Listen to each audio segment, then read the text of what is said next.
지도 잠깐 볼까요? 지도 잠깐 보시면 이제 그 사도 바울이 지금 복음을 전하고 있는 곳은 저 아래쪽에 보시면 아덴이라고 하는 지역 보이시잖아요. 그 위에 이제 베레아라고 있고 데살로니카라고 있고, 데살로니카에 있다가 베레아로 왔다가 그다음에 베레아에서 아덴으로 오고 아덴에서 다시 고린도로, 그리고 갱그레아 통해서 다시 사도 바울이 돌아가거든요. 지금 우리가 지금 살펴보고 있는 부분은 여기 이제 아덴 부분이고, 나중에는 이제 고린도 부분을 살펴볼 겁니다. 지도는 치우셔도 될 것 같아요. 사도 바울이 이제 아덴에서 복음을 그때 당시에 이제 전하고 있을 그 동안에 당시에는 사도 바울하고 누가만 같이 있었습니다. 바울과 원래 실라랑 같이 있었고 디모데가 같이 있었거든요. 근데 그 사람들은 당시에 베레아에서 머물렀어요. 사도 바울이 원래 베레아에 있다가 데살로니가 사람들이 사도 바울을 죽이려고 하는 바람에 베레아 사람들이 사도 바울을 먼저 빼돌렸거든요. 먼저 빼돌려 가지고 멀리 배를 태워 가지고 아덴으로 보내고, 그 와중에도 실라와 디모데는 그 위험한 가운데도 남아서 베레아에서 말씀 전하는 일을 마무리를 하게 되고, 바울하고 바울의 시종 역할을 했던 당시에 누가 복음을 썼던 그 누가, 이 두 사람이 함께 이제 아테네로 왔습니다. 아테네로 왔는데 사도 바울이 이 아테네로 와가지고도 복음 전하는 일을 멈추지 않고 계속적으로 이제 복음 전하는 일을 하게 되는데요. 지금이야 뭐 그리스라는 나라가 대단한 나라가 아니지만 옛날에 그리스, 특별히 아테네는 문화적으로 당시 세계에서 가장 그래도 문화가 발전된 곳이었기 때문에 그 사람들이 배타적이지는 않았습니다. 다른 문화에 배타적이지는 않았습니다만 타 종교나 그런 것들을 거부는 하지 않았지만 받아들이지도 않았습니다. 자신들에 대한 문화적 자긍심이 굉장히 있기 때문에 그래요. 사도 바울은 그 아테네에서 어떤 부분에 가장 화가 났냐면, 거룩한 분노일 텐데 신전이 너무 많은 거예요. 우상이 너무 많아요. 보통 사람들은 그리스에 갔을 때 신전이 있고 우상이 있고, 뭐 그리스 신화에 나오는 신화의 인물들마다 다 신상이 새겨져 있잖아요. 그걸 보고 야 멋있다 하는 사람이 있고, 사도 바울은 그거 보고 분노가 일어나는 거예요. 어떻게 하나님이 영광 받으셔야 될 저 자리에 저렇게 우상의 신전이 저렇게 세워질 수 있고, 우상이 어떻게 저렇게 많은가. 당시에 그 그리스 로마 시대에 우상이 뭐 전반적으로 많은 사회였지만 그리스가 특별히 우상이 많은 지역이었고, 또 그리스 로마 신화의 영향으로 인해 가지고 각각의 종류의 어떤 신들도 많이 받아들이고 있었고, 뿐만 아니라 이 신을 뭐 당시 그리스 로마 신화뿐만 아니라 아프리카나 혹은 아시아 지역에 있어서도 유명한 신이 있다 그러면 그 신상들을 가져다가 세워놨어요. 거기다 그리스에다가 얼마나 신상들을 많이 세워놨는지, 어떤 신상은 누가 갖다 놨는지 몰라가지고 이름을 몰라요. 그래서 오늘 본문에 보면은 이름 없는 신에게라고 말하는 경우가 있잖아요. 그런 경우예요. 여기저기서 누가 갖다 놓고 갖다 놨는데 나중에 보니까 누가 갖다 놨는지도 모르고 이름도 모르는 그런 신상이 생길 정도로 당시에 우상 숭배가 굉장히 심했던 곳이었고, 사도 바울은 그것을 이제 분노를 했습니다. 근데 보통의 경우는 사도 바울이 가는 곳마다, 그래도 사도 바울이 똑똑한 사람이거든요. 그래서 유대인의 회당에서 말씀 전할 기회가 주어지고, 강당 같은 데나 혹은 이렇게 시장 같은 데, 시장을 이제 아고라라고 하거든요. 아고라에서 사도 바울이 말씀을 전할 기회가 주어지는데 그리스에서는 안 주어져요. 아테네에서는. 다들 문화적 수준이 너무 높아가지고 이렇게 생각하시면 돼요. 어떤 사람이 한국에서 영어를 너무 잘해요. 근데 미국에 가면 영어 잘하는 게 아무 소용 없잖아요. 그죠? 다 영어만 쓰는 사회에 들어가면 영어 잘하는 게 아무 소용이 없듯이, 사도 바울도 나름대로는 학문적으로 뛰어난 사람인데 워낙 그리스의 아테네가 워낙 학문적으로 높은 지역이니까 사람들이 사도 바울을 그냥 발의 때처럼 보는 거예요. 다른 지역에서는 사도 바울이 상당한 정도의 배움과 학식이 있어가지고 당신 한번 설교 좀 한번 해봐라, 하고 싶으면 해봐라, 이런 식으로 기회를 주는데, 아테네에서는 사도 바울에게 그런 기회가 안 주어지게 됩니다. 그래서 사도 바울이 어떤 방법을 취하게 되냐면 변론을 하게 됩니다. 사람들을 만나가지고 얘기 좀 합시다. 회당에서도 설교 기회를 안 주니까 회당에 가가지고도 얘기 좀 합시다. 시장에 가가지고도 얘기 좀 합시다. 철학자들, 에피쿠로스 철학자들이나 스토아 철학자들을 만나면 얘기 좀 하자는 거예요. 사도 바울이 그렇게 해서라도 어떻든 간에 하나님 말씀을 전하려고 사도 바울이 굉장히 애를 썼습니다. 그랬더니만 아테네에 있는 많은 사람들이 그럼 사도 바울에게 한번 기회를 주겠다. 당신이 하고 싶은 얘기를 한번 해봐라. 그래가지고 아레오바고라고 하는, 이 아레오바고는 아레스라고 하는 신전이 있는 그 언덕이거든요. 근데 아레오바고로 사도 바울을 데리고 가서 거기서 사도 바울에게 당신이 하고 싶은 일 뭐든지 해봐라. 이 사람들이 사도 바울의 청을 들어서가 아니라 사도 바울이 하도 이상한 소리를 하니까 사도 바울이 하는 이상한 소리 중에 대표적인 게 뭐냐면 부활이에요. 부활의 얘기는 들어본 적이 없습니다. 이 사람들은. 당시에 그리스 사람들은 에피쿠르스 학파 사람들을 제하고서는 전부 영생을 믿었거든요. 영생은 믿었지만 육신의 부활을 믿지는 못했습니다. 예수님의 부활뿐만 아니라 인간의 육신의 부활을 전혀 믿지 못했는데 사도 바울은 기독교의 중심이 부활이다 보니까 곳곳에 가서 부활 얘기를 하는데 사람들이 부활 얘기를 들어본 적이 없는 거예요. 그러니까 신기하다는 겁니다. 그래서 이 아테네 사람들은 뭔가 신기한 것이 있으면 불러놓고 얘기를 듣는 그런 좀 문화적 개방성을 가지고 있었는데 한번 해보라는 거예요. 그래서 사도 바울이 아레오바고라고 하는 그 법정입니다. 이게 법정이지만 재판을 받는 법정이 아니라 사람들이 자기 의견을 변론할 수 있는 그런 아레오바고로 사도 바울을 데리고 가서 사도 바울이 거기서 말씀을 전하게 됩니다. 22절이 그 부분을 시작하거든요. 바울이 아레오바고 가운데 서서 말하되, 가운데 서서 말한다는 말은 법정이고 사람들이 삥 둘러있다는 뜻이잖아요. 가운데 서서 있다는 말은 아덴 사람들아 너희를 보니 범사에 종교심이 많도다. 사도 바울이 접촉점을 찾는 거예요. 그 사람들하고 뭔가 얘기를 해야 되겠는데 마땅한 게 없어요. 근데 보니까 이 사람들이 우상을 너무 많이 섬긴다. 우상을 섬긴다는 말을 다른 말로 부드럽게 바꾸면 종교심이 많다 이런 뜻이거든요. 그러니까 종교심이 많다는 말로 사도 바울이 쓰는데, 그렇지만 사도 바울의 마음속에는 이 당신들 참 미신 많이 섬긴다 이런 뜻일 거예요. 당신들이 종교심이 많은 걸 내가 존중한다 그런 뜻이라기보다는 당신들이 섬기는 그 우상은 전부 다 미신에 불과한데 왜 그런 거 섬기느냐, 그런 게 사도 바울의 의도일 거지만 사도 바울이 그래도 어떻든 간에 표면적으로는 당신들에겐 참 종교심이 많다, 당신들 여러 신을 섬기는군요 라고 접촉점을 시작을 했던 겁니다. 그리고 사도 바울이 두 번째 보시면 23절에 내가 두루 다니며 너희가 위하는 것들을 보다가 신상들을 보다 보니 알지 못하는 신에게라고 새긴 단도 보았으니 그런즉 너희가 알지 못하고 위하는 그것을 내가 너희에게 알게 하리라. 우연히 길을 가다 보니까 아프리카나 아시아에서 가져온 신상들을 어디서 가져왔는지도 모르고 누가 가져왔는지 모르다 보니까 대부분 이름이 붙어 있는데 이름도 없는 거예요. 그러다 보니까 알지 못하는 신에게라고 이름을 이제 붙여놓은 겁니다, 이 사람들이. 그리고 이제 그 신상에다가도 사람들이 절을 하고 하는 일이 있으니까 사도 바울이 너희들이 알지 못하는 그 신이 바로 하나님이다.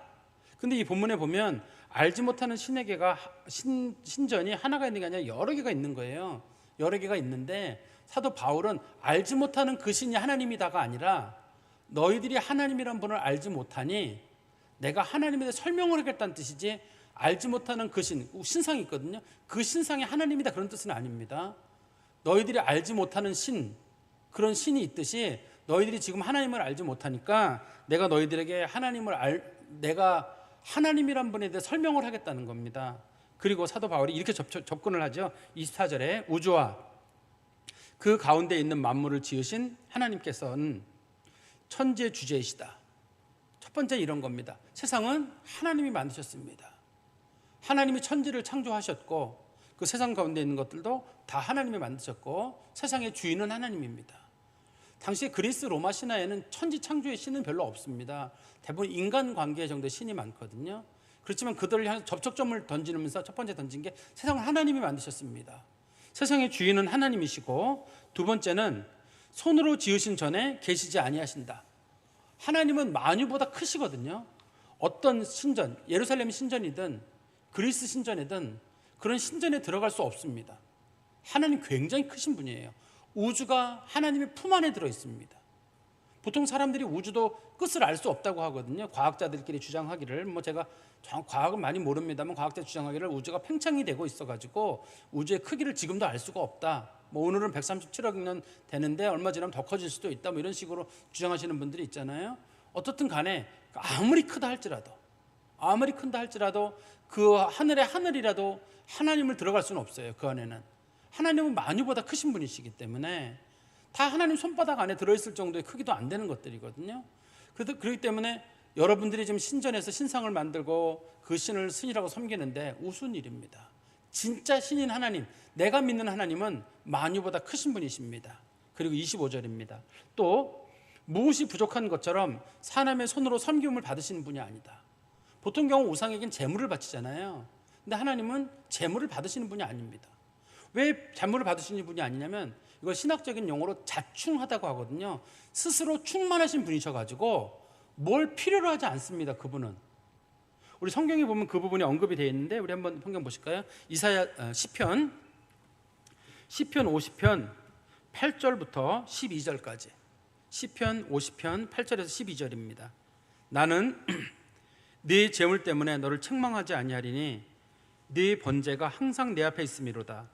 내가 내 집에서 숫소나 내 우리에서 순념소를 가져가지 아니하리니 이는 삼림의 짐승들과 무산의 가축이 다 내 것이며 산의 모든 새들도 내가 아는 것이며 들의 짐승도 내 것이미로다. 내가 가령 줄여도 내게 이르지 아니할 것은 세계와 거기 충만한 것이 내 것이미로다. 이렇게 돼 있잖아요. 이게 하나님께서는 이 모든 것들이 다 하나님 거거든요. 근데 하나님께서 너 왜 제물 바치지 않느냐, 너 왜 염소 바치지 않느냐, 소 바치지 않느냐 하지 않아요. 근데 그리스 로마 신화의 신들을 안 바치면 벌을 내린다고 하거든요. 너 왜 안 바쳤느냐, 그럼 벌을 내리고 저주를 내리고. 근데 우리 하나님은 그런 거 원하시는 분이 아니에요. 우리 미가서 6장 6절에서 8절인가요? 거기 보면 그런 말씀이잖아요. 내가 하나님 앞에 어떻게 나아갈까, 천천의 순양이나 하나님 앞에 기름을 바칠까. 하나님께서 원하시는 건 그런 거 아니다. 인자를 사랑하고 공의를 베푸는 것이 아니냐. 하나님께서는 그런 재물을 원하지 않는다고 말씀하시잖아요. 하나님 그런 재물을 원하시지 않습니다. 하나님이 지금 우리에게 원하시는 것도 너희 몸을 하나님이 기뻐하시는 거룩한 산 제사드리라, 그런 걸 원하시지. 사실 우리가 하나님 앞에 빈손으로 나오기 어려우니까 재물이라도 하나 드리고 마음을 표현하는 거지만, 사실 하나님이 돈이 없어 돈 달라고 하거나 무슨 뭐가 부족해서 뭐 달라고 하거나 그런 분은 절대 아니시거든요.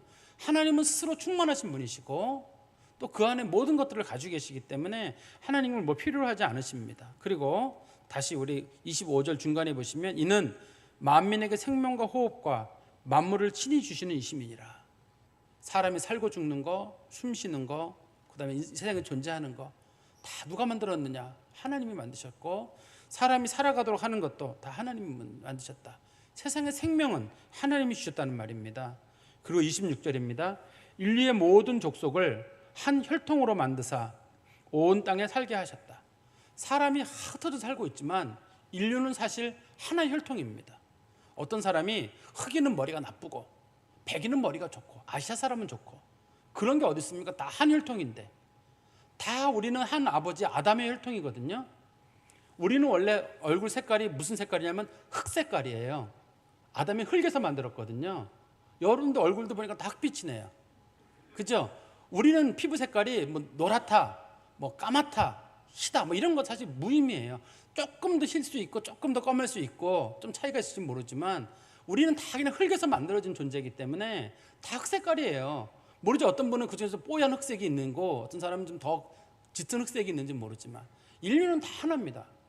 그렇기 때문에 뭐 인류를 나눠가지고 색깔이 좀 짙다, 그 사람이 사는 동네에 따라서 혹이라도 햇볕에 많이 노출되는 동네는 얼굴이 좀 까맣기도 하고, 햇볕이 좀 적은 곳에는 햇볕을 흡수하려고 피부가 좀 밝은 색깔을 띠기도 하고, 또 아프리카 같이 이렇게 머리를 감기 어려운 지역에서는 하나님께서 꼬불꼬불하게 만드셔가지고 굳이 감지 않고도 잘 수 있고, 우리는 자고 나면 머리가 뻗치잖아요. 흑인들은 머리가 뻗치지를 않아요.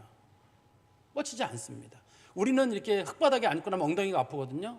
흑인들은 엉덩이가 커가지고 또 흙바닥에 앉아도 아프지가 않대요, 별로.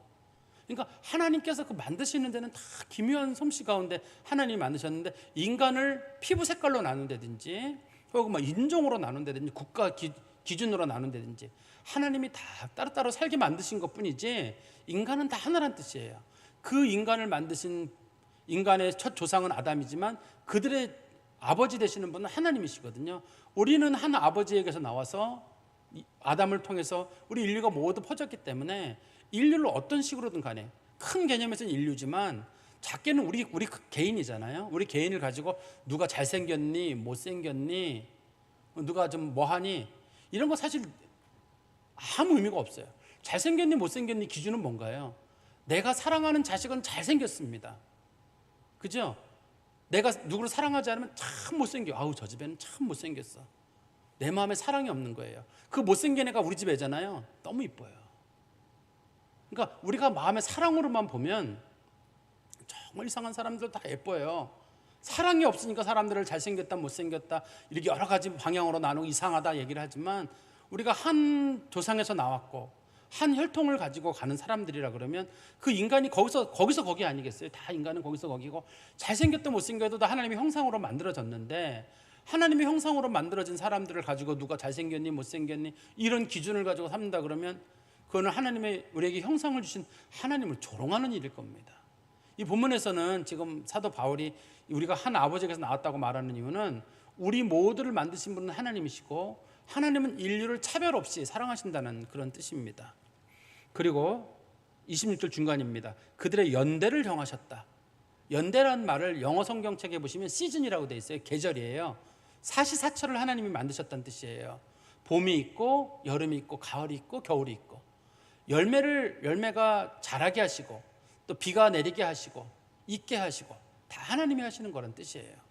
다 때가 되면 하나님께서 때가 되면 이루어 가시는 거지 그거 우리가 하는 거 아닙니다.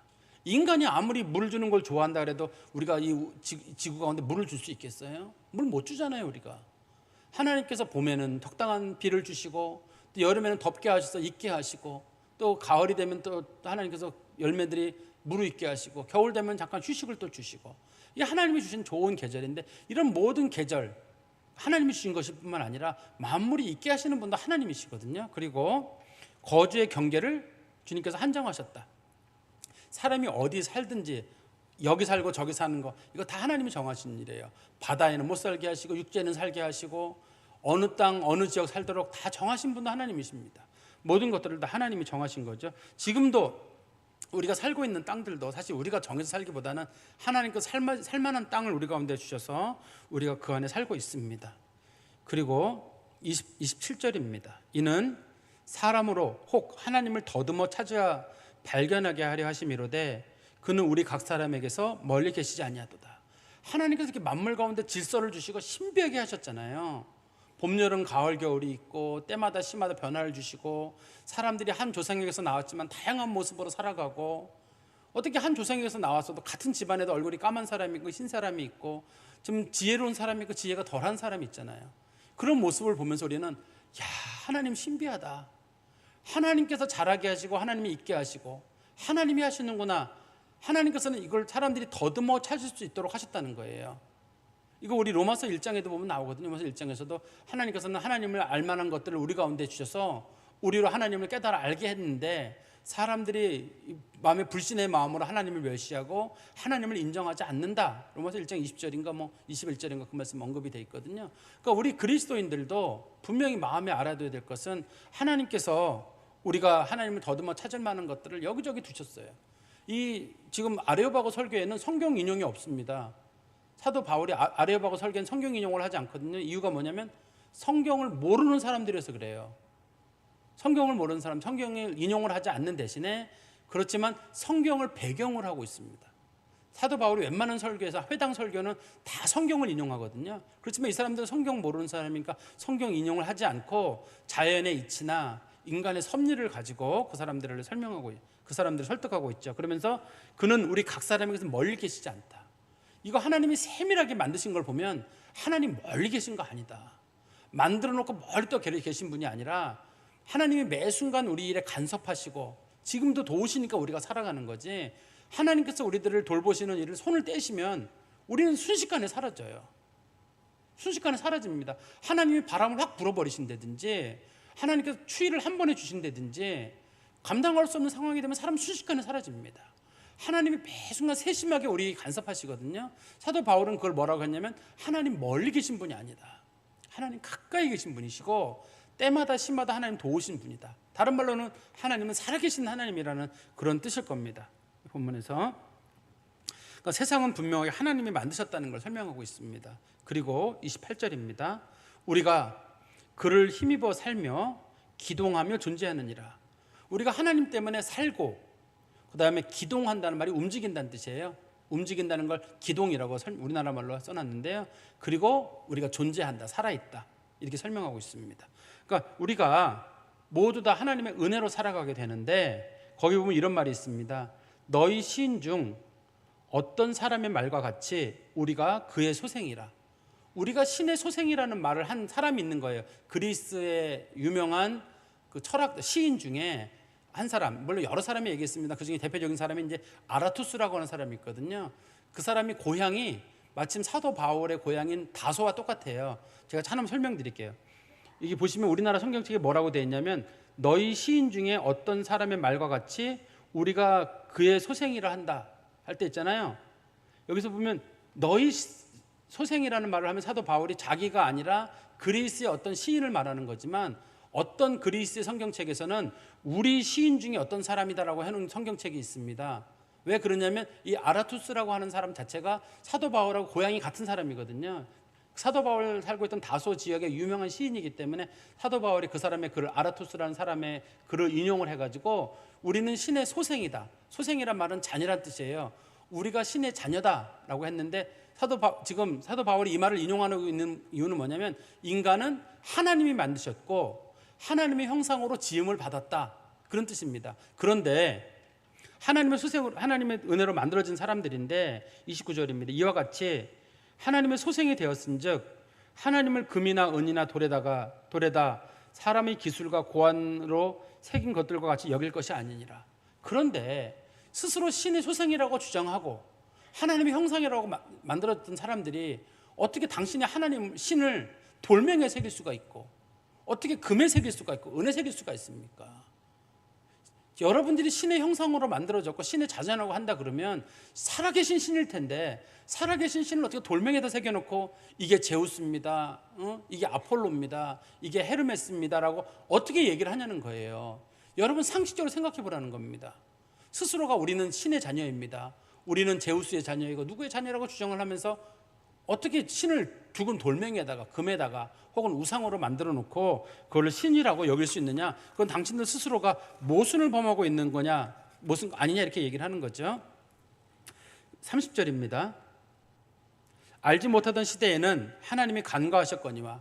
우리 아침에도 간과라는 말이 나왔잖아요. 간과란 말은 하나님이 못 본 척 해주신다는 뜻이고 용서한다는 뜻이에요.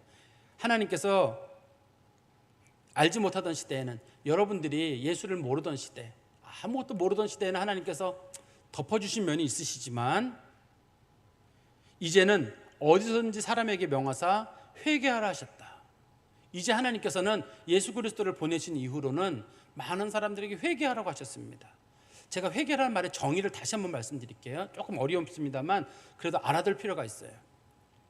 회개라는 말이 구약 성경에서는 이거를 이제 수부라고 불러요. 수부라고 부릅니다. 수부라고 부르고, 그리스어에서는 메타노이아라고 합니다.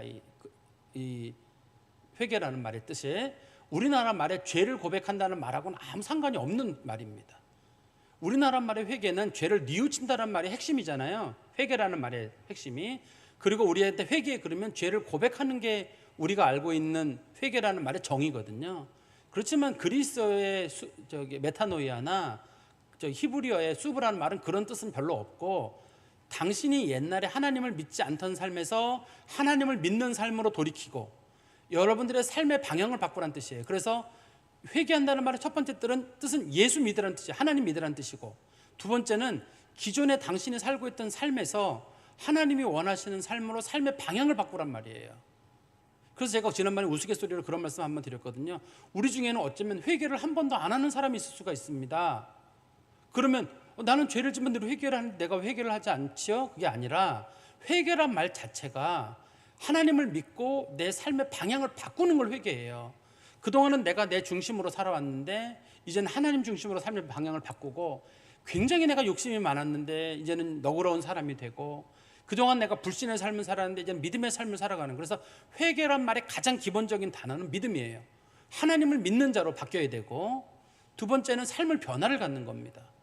그래서 기독교 신학에서 가장 중요한 단어가 믿음으로 의롭다함을 얻는 거랑 회개함으로 하나님 앞에 거룩함을 얻는 거, 이게 그리스도의 신앙에서 제일 중요한 거예요. 그래서 믿음과 회개라는 건 떼어낼 수 없는 거예요. 그래서 칼빈 같은 사람도 기독교 강요 3장에서 뭐라 그랬냐면, 기독교 신앙은 예수 믿음으로 말미암아 의롭다함을 얻고 하나님에 대한 회개로 말미암아 거룩함을 얻는 것이 신앙이다. 이 중에서 한 가지만 떼어서 칭의만 주장하면 날개가 하나 없는 새와 같고, 거룩함만 주장해도 날개를 없는 새와 같아서 이 두 개가 항상 같이 있어야 건강한 신앙이 된다고 했거든요. 여기서 본문에서 당신들 지금 하나님께서 회개하라고 말씀하신 이유는 당신들 지금 빨리 하나님 믿어야 된다. 당신들 우상 숭배에서 떠나서 빨리 하나님 믿어야 된다. 메타노이아라는 말이 가던 길이 아니다 싶으면 돌이키는 거. 그게 그리스어로 메타노이아거든요. 이 본문에서 회개란 말이 그렇게 돼 있어요. 그래서 우리가 불신의 길에서 하나님을 섬기는 길로 여러분 빨리 돌이키라. 그러니까 제가 아까 그랬잖아요. 회개란 말의 가장 기본적인 언어는 믿음이라고. 당신들 지금 빨리 예수 믿어야 된다. 하나님 믿어야 된다고 말하는 겁니다. 만약에 그렇게 하지 않으면 31절입니다. 이는 정하신 사람으로 하여금 천하를 공의로 심판할 날을 작정하시고 이에 그를 죽은 자 가운데 다시 살리신 것으로 모든 사람들에게 믿을 만한 증거를 주셨음이니라 하시니라. 여기서 정하신 분은 예수 그리스도거든요. 만물을 심판하러 다시 오실 분이에요. 그분이 오실 것인데 그분은 하나님 믿지 않는 사람들에 대해서나 예수 믿지 않는 사람들을 반드시 심판할 겁니다. 어떻게 아냐면 그가 부활로 증명했다고 말하죠. 이에 그를 죽은 자 가운데 다시 살리신 것으로 모든 사람에게 믿을 만한 증거를 주셨습니다. 예수가 살아났거든요. 예수가 살아나지 않았으면, 부활하지 않았으면 예수의 심판이니 재림이니 이런 거 아무 소용도 없어요. 그렇지만 예수가 진짜 부활을 해가지고 말씀하시기를 내가 다시 오리라라고 말씀하셨기 때문에 예수의 부활은 소수의 사람이 본 게 아니라 예수님의 12제자와 또 예수님의 많은 제자들과 500여 성도들이 한 번에 예수님의 부활의 모습을 봤거든요. 예수님께서 부활하시고 한 번 나타난 게 아니라 11번이나 나타나셔서 계속적으로 보이시고 땅에 하루 계신 게 아니라 40일 동안을 땅에 계시면서 많은 사람들에게 예수께 부활의 모습을 보이시고 예수께서 부활의 첫 열매로 일어나실 때 예루살렘에 있는 많은 자들이 죽은 자 가운데 일어나서 거룩한 성에 들어갔다고 돼 있어요. 예수에게 접붙임 받은 자들이 같이 부활했다고 돼 있거든요. 그러니까 예수의 부활은 나는 못 믿겠다 이렇게 말하는 건 있을 수 없는 일이에요. 이 본문에서 뭐라고 말하냐면 당신을 지금 빨리 회개하지 않으면 그리고 부활하신 예수를 믿지 않으면 당신들 하나님의 벌을 받습니다. 벌이 어디 있어? 그러면 예수께서 분명히 부활하셨습니다. 그 부활하신 것이 여러분들이 예수 안 믿으면 여러분 심판받는다는 뜻입니다 라고 지금 설명을 하고 있는 겁니다. 그랬더니만 32절에 그들이 죽은 자의 부활을 듣고 어떤 사람은 조롱도 하고 어떤 사람은 내 말을 다시 듣겠다 하니 부활 얘기를 하니까 이 그리스 사람들이 막 웃었어요. 왜 웃었냐면 그리스 사람들이 제일 좋아하는 신 중에 아폴로라고 하는 신이 있거든요. 아폴로라고 하는 신전에 이렇게 써 있습니다. 뭐라고 써 있냐면 인간은 죽으면 그 피가 땅에 들어간다. 한 번 죽은 인간은 다시 살아날 수 없다. 그게 아폴로 신전 앞에 딱 써 있는 거예요. 그래서 그 사람들은 사람은 한 번 죽으면 끝이다. 물론 죽고 난 다음에 명부라고 소위 불려지는 우리 그리스 신화에 나오는 명부라는 지역 있잖아요. 사람이 움직이지 않는 그런 지역. 우리 일리아드 오디세이라고 하는 책에 보면 그 죽음 이유를 설명을 해놨거든요. 사람들이 우울하지만 움직이지 않고 존재하는 어떤 지역이 있어요. 그리스 사람들이 주장하는 걸 명부라고 부르거든요. 어떤 그쪽 지역에 간다고 사람들은 가르쳤는데 우리는 천국과 지옥으로 가르치지만 어떻든 그 그리스 사람들은 죽고 난 다음에 영생은 믿었어요. 영생은 믿었는데 근데 이 사람들은 저걸 믿지는 않았어요. 부활을 믿지 않았거든요. 근데 부활 얘기하니까 막 웃는 거예요. 또 사도 바울이 말하는 부활은 육체적 부활이잖아요. 썩은 몸이 다시 살아난다고 가르치고 있고 죽은 자가 다시 살아난다고 하니까 이걸 어떻게 믿어요? 죽은 지 몇십 년, 몇백 년 된 사람도 하나님의 아들 정한 자가 오시면 그 사람들이 죽은 자 가운데 살아난다고 하니까 사람들이 상식적으로 그게 말이 되냐는 거예요. 그러니까 어떤 사람들이 사도 바울의 말을 듣고 조롱을 하게 되고 두 번째는 어떤 사람들은 뭐 믿어지진 않지만 한번 들어보자 그런 사람들이 있고 그래서 33절에 보시면 이에 바울이 그들 가운데 떠났다. 예수님께서 명령하신 건 똑같죠. 그들이 만약에 너의 말을 받아들이지 않거든 너의 발에서 먼지를 떨어버려라. 그들이 영원한 저주의 백성이 되도록 해라. 그거에 대한 책임은 내가 너에게 묻지 않겠다. 예수님이 제자들에게 하신 말씀이에요. 사도 바울이 떠났단 말은 나는 그리스에는 관심을 두지 않겠다 이런 뜻입니다. 그렇지만 그 중에서 예수를 믿는 자들이 생기게 되는데요. 몇 사람이 그를 가까이 하여 믿으니 그 중에 아레오바고의 관리 디오누시오와 다말이라고 하는 여자 그 다음에 또 다른 사람도 있었더라. 막 대표적인 사람은 디오누시오와 다말이라고 하는 여자, 이 두 사람이 아마 대표적인 여자인 것 같아요. 이 두 사람이 예수를 믿었다고 되어 있습니다. 근데 여러분 잘 보시다 보면 당시에 그래도 세계 문화의 중심지인 아테네에 교회가 없습니다. 사도 바울은 아무리 위험한 곳이라 할지라도 비시디아 안디옥이든 뭐 테베 어떤 더베든 어디든 가서든 사도 바울은 다 교회를 데살로니카에서도 교회를 세우고 맞아 죽으면서도 교회를 세우고 다 교회를 세웠거든요. 베레아에서도 교회를 세우고. 근데 아테네에서는 교회가 없어요. 우리 고린도전서 16장 15절에 보시면 고린도서 16장 15절입니다. 형제들아, 스데바나의 집은 곧 아가야의 첫 열매요 또 성도 섬기기로 작정한 줄을 너희가 아는지라 내가 너희를 권한다. 무슨 말이냐면 그리스나 고린도가 아마 처음에 지도 한번 보시겠어요? 저 지도에 보시면 아테네가 있는 지역이랑 고린도가 있는 지역 있잖아요. 저 지역을 아가야 지역이라고 부릅니다. 아가야 지역이라고 부르는데 우리나라 말은 아가야고 이제 원래 영어로는 아카이아 지역이라고 부르거든요. 아카이아 지역이라고 부르는데 저 아카이아 지역에서는 교회는 스데바나의 집이 첫 교회다. 사도 바울은 아테네에서 이 고린도로 가잖아요. 스데바나의 집은 고린도에 있거든요. 고린도에 있기 때문에 아테네에서는 교회가 없던 얘기예요. 첫 교회가 세워진 게 이 그리스의 그 아테네가 아니라 고린도 지역에 교회를 세웠다는 뜻입니다. 그렇게 똑똑한 사람들 많고 그렇게 뛰어난 사람들 많고 문화적으로 뛰어난 곳인데 그 그리스도의 복음이 교회가 세워지지 못하게 됩니다. 참 안타까운 일이에요. 그 사람들이 문화적인 자긍심이 너무 강하고 다른 종교에 대한 배타성을 띠고 있었기 때문에 그런 것 같아요. 그런데 지나고 나보면 저는 그런 생각이 들어요. 지금 그리스 사람들의 상당수는 굉장히 많습니다. 그리스에 있는 기독교인이 그리스 종교를 믿는 사람이 굉장히 많아요. 그럼 우리 생각할 때 그리스의 대표적인 인물하면 소크라테스 아마 떠올리실 거예요. 여러분 소크라테스 떠올리실 거고 뭐 플라톤이나 아리스토텔레스나 세계에서 사람들은 그리스 사람의 뛰어난 사람 하면 전부 그 사람들을 떠올리잖아요. 그 사람들은 철학적으로 어떤 영향을 끼쳤는지 모르겠어요. 또 그 사람들 중에 유명한 정치인들 뭐 솔론이라든지 페리클레스 유명한 사람들이 있거든요. 그리스 정치에 영향 끼쳤던 사람들 다들 그 사람들 이름을 떠올릴지 모르겠는데 어떻든 지금 그리스 사람들은 소크라테스의 영향으로 구원받는 것도 아니고 이 디오누시오랑 다마리 같은 사람들에 의해서 복음이 전파돼가지고 그곳에서 나중에 후대의 기록에 따르면 이 디오누시오가 그리스 이 아테네 지역의 첫 주교가 됐다고 기록이 남아 있거든요. 디오누시오가 이 사람이 별것 아닌 것처럼 됐지만 이 사람의 영향으로 그리스 정교회가 그곳에 자리를 잡게 되고 그 사람들이 예수를 믿은 거예요. 세계 역사에서 봤을 때는 소크라테스라고 하는 유명한 인물이 그리스 아테네에 살던 사람이지만 그러나 그들에게 영향을 미쳤던 사람은 예수 믿었던 이 디오누시오랑 다마리 같은 인간은 별로 알아주지 않지만 하나님의 말씀에 충만했던 그 사람들이 저는 그리스에 가장 큰 영향을 미쳤다고 생각을 합니다. 어떻든 간에 말씀의 결론을 맺으면 사도 바울이 이 아테네에서 복음을 전할 때 첫 번째 원칙은 이거예요. 세상은 하나님이 만드셨다. 그리고 인간이 만든 종교는 스스로가 모순된 것이다. 어떻게 스스로가 신의 자녀라고 하면서 인간이 자신의 신을 돌멩이나 금이나 은이나 이런 데 새길 수가 있느냐? 그렇지 옳지 않다. 당신들 그 우상을 버리고 빨리 하나님께로 회개하고 돌이켜라. 만약에 당신들 회개하지 않으면 하나님의 아들 예수 그리스도 때가 돼서 오실 때 반드시 그분 심판하신다. 그러니 여러분 지금이라도 회개하십시오.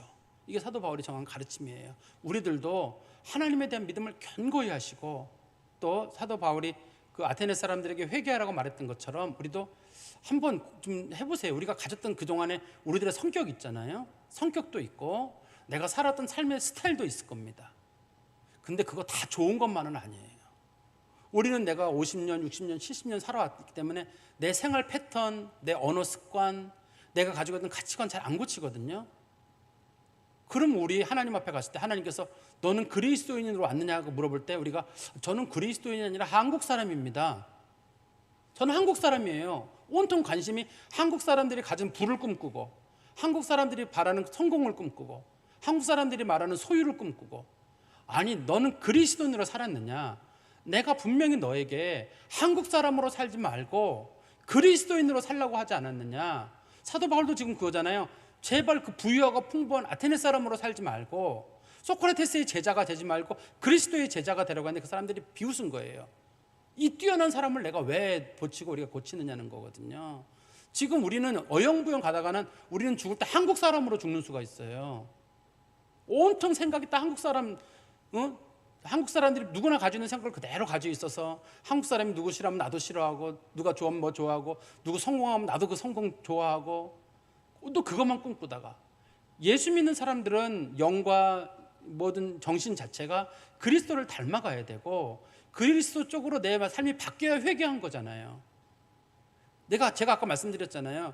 잘못을 고백하고 무슨 뭐 몇 마디 눈물을 흘리고 이게 회개가 아니라 내가 살던 삶의 방향을 바꿔서 이제는 그만 그렇게 살지 말아야 되겠다. 거듭난다는 건 영이 거듭나는 것도 거듭나는 거지만 내 정신도 거듭나가지고 그동안 내가 부러워하고 꿈꿨던 거 말고 예수 믿는 사람으로 살다 간다는 건 도대체 뭐냐? 우리가 예수 믿는 사람을 부러워하고 진짜 예수님처럼 사는 사람을 즐거워하고 정말 기도 열심히 하는 사람 부러워하고 말씀 많이 보는 사람 부러워하고 말씀 쓰는 사람들 같이 부러워하고 그러니까 세상 사람들하고는 다르게 예수 믿는 그거를 가장 삶의 기준으로 놓고 그걸 우리가 또 쫓아가야 되는데 지금 우리는 온통 관심이 뭐냐면 천국은 가되 한국 사람으로 가고 싶은 거예요. 그리고 내가 가지고 있던 표현은 그렇습니다만 제가 일부러 좀 약간 과격한 표현을 쓴다면 내 성격, 내 곤조를 그대로 그냥 가지고 이거는 그대로 바꿀 마음이 없이 이거를 바꿔야 회개란 말이에요. 이거를 바꿀 마음이 없이 그냥 예수 믿음 십자가 그거로 구원된다니까 그것만 계속 붙잡고 가다 보면 하나님 앞에 꾸중들을 일을 것 같아요. 내가 너를 위해 몸 줬는데 넌 나를 위해 뭘 주느냐? 왜 생각이 나를 닮지 않고 왜 한국 사람을 닮아가고 끝까지 단군의 자손으로 죽으려고 하느냐? 너는 예수의 후손이고 그리스도의 자손인데 왜 이렇게 한국 사람으로 죽으려고 하나? 주님 분명히 말씀하실 거거든요. 근데 그리스 사람들은 끝까지 안 돌이키기 때문에 그건 교회가 안 세워졌어요. 세월이 많이 지난 다음에 이제 교회가 세워지는데 디오니시우가 교회 세운 것도 한참 뒤의 일입니다. 어쨌든 우리 그리스도인들도 한번 좀 삶의 변화를 좀 일으켜서 무슨 뭐 미워하고 그런 거 떠나서라도 우리의 가치관 자체가 그리스도인다운 그런 가치관으로 그러면 세상이 달라 보이려 생각이 들어요. 그리스도인으로 태어났으면 그리스도인으로 죽어야지 우리가 한국 사람으로 태어나서 한국 사람으로 죽는다 그러면 온통 한국 사람이라 그러면 하나님 앞에 가가지고 내놓을 게 뭐예요? 너 누구냐? 저 한국 사람입니다. 나는 그리스도를 믿는 사람입니다. 이렇게 명함을 내놔야 되는데 너 누구냐? 주민등록번호나 대주고 주소지나 대주고 이게 하나님 앞에 무슨 의미가 있겠어요? 그리스도인으로 마지막 인생을 마치시는 성도 되시기를 간절히 소망합니다. 기도하겠습니다. 하나님 아버지 주님 은혜 감사합니다. 사도 바울이 아테네 아레오바고에서 그렇게 하나님 말씀을 전했지만 사람들이 조롱하고 듣지 않았습니다. 혹시 우리 시대의 사람들도 우리들의 선입견과 편견이 가득하여서 하나님 말씀에 호응을 도는 것은 아닌가 조심스러운 마음을 갖습니다. 하나님 아버지 저희들이 예수에 대한 믿음을 견고하게 하시고 우리들의 영과 정신과 저희들의 성정이 그리스도를 닮는 모습으로 변화되게 하여 주시옵소서. 날마다의 회개가 우리 삶 가운데 일어나게 하여 주시옵소서. 예수 그리스도의 이름으로 기도하옵나이다. 아멘. 찬송가